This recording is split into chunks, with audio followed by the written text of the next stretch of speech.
এই যে ময়ূরপঙ্খী চলে এসে, এই যে রাখে ইন্তিজার ছিল,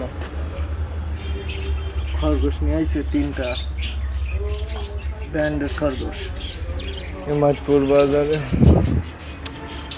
পরে ভয়েছে বললে মানে এটা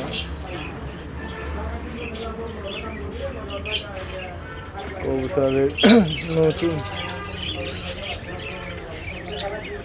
কত বড় কবুতর পাখি আছে ময়ূরভঙ্গি যে এখানেও আছে। বাইরা এই দিন নতুন